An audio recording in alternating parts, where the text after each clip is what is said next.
So why has it taken so long for this story to come out? Well, first of all, the actual fact-finding operation was by design a secret. Nazi agents and Nazi-influenced groups in the United States fomented one of the most anti-Semitic periods in U.S. history during the 1930s. And that's what motivated the moguls to take action against their enemies.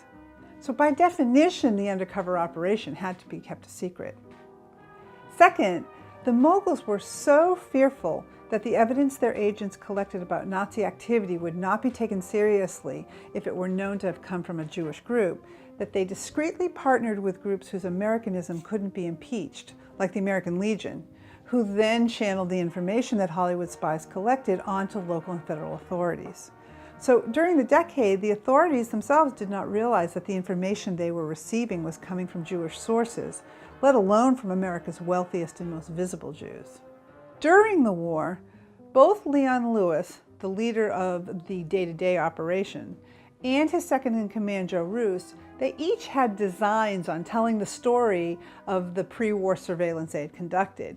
Roos wanted to write a book, but Lewis wouldn't let him. And Lewis wanted to produce a movie, but was never quite successful in selling the story to Hollywood, who wanted to keep the story suppressed even after it was over. After the war, Lewis retired and Joe Roos went on to other activities.